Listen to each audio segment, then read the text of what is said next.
The Viking four-wheel drive club, I've been a member of it for about 2 years, I guess, now. I was a member of another club 20 years ago or so, but I've settled down with this bunch now.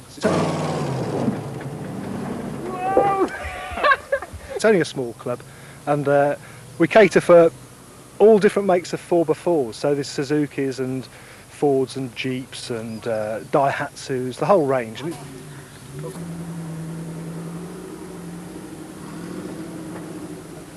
it's quite interesting to pitch the Land Rover in all its forms against the other makes and see who comes off best, and it's really a very even match, to be honest. You know, none of them are any better.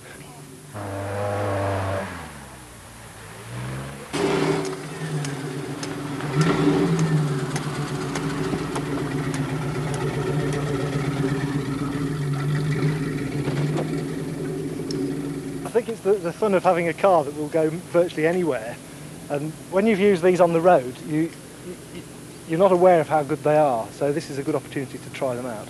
And the Viking four-wheel drive club, which I'm in, hopes to attract all different four-wheel drive vehicles, so it's the skill of driving more than what you spend on your equipment, so it keeps it quite a cheap sport.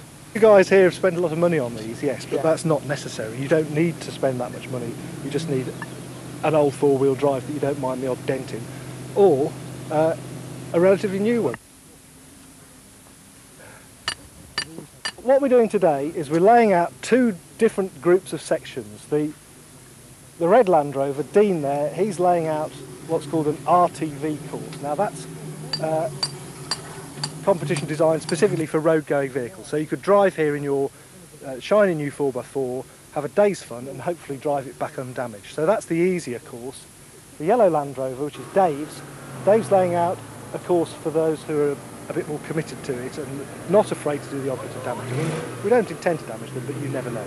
Some of the tracks may get very close to rolling over, others may get close to bashing a wing on a stone or whatever. So that's the CCV class, cross-country vehicles they're called. So basically they're the same vehicles, it's just if you want to take a risk you go in the CCV class, if you want to drive it home you go in the RTV class. So we're hoping for about 20 entrants tomorrow of varying degrees of commitment, I suppose, and that should be a good entry and we'll all have a lot of fun.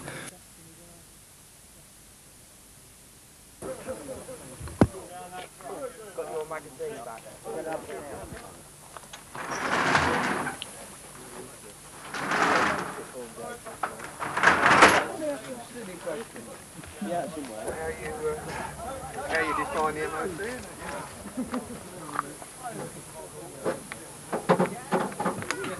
Got to deal with money first. Yeah, deal with money first. Are we all square now, do you reckon? Yep. We'll probably bounce.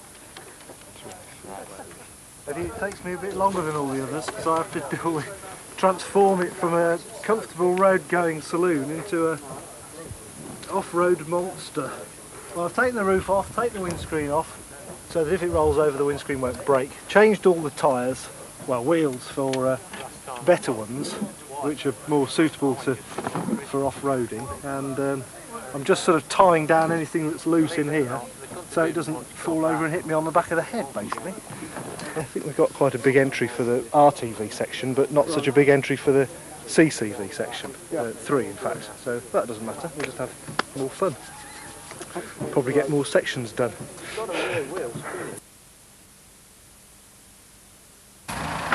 you ready?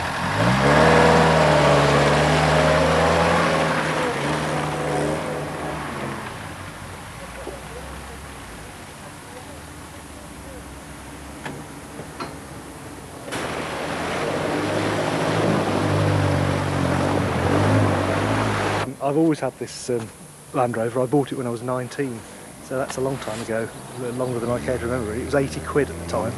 And it's worth a little bit more than that, but not much more.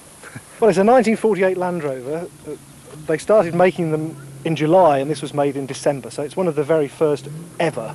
And the purists would say it's rather a shame to do this in it, but it sticks it very well. I've had to spend a bit on it over the years, but by and large it's cost a lot less than most motoring hobbies. Having said that, I suppose I've replaced virtually everything on it in the last 20 years, so it's far from original, although it still looks original. I don't know, I think it sort of stemmed from childhood when I had a tracker bike and I used to ride my bike across the fields and things, and when I got my driving test I thought, well, I quite fancy doing this in something a bit bigger, and I had a family at the time and they could all sit in the back and we all bounced around the fields together. So it was sort of quite a cool car to have as a student, and then it sort of went into decay for a few years, and then I've more recently joined this club and this bunch of chaps, and we go out, well, I suppose about one weekend a month, and play in them more seriously now.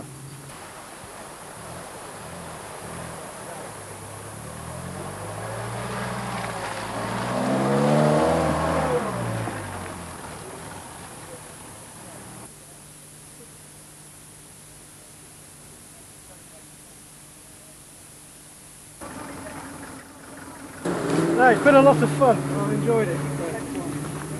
Well worth it. Well, it could have been one position better, I reckon. So what does that mean? What position did you actually come in yet? I think I'm second, and I think Anthony's first. I know how Damon Hill feels now. To Woolfox yet? No. I have plenty of time, isn't there? What's next then? Woolfox. Oh, is it? April the 14th. 3 weeks. Better round someone up, haven't we? No one does it, I'll step in for the RT. I'm going to allow it now. Yes. As they say, it's not the winning, it's the taking part that counts. Oh well. He's interfering with the trailer. So it's a hot bath and a couple of pints, I think, required.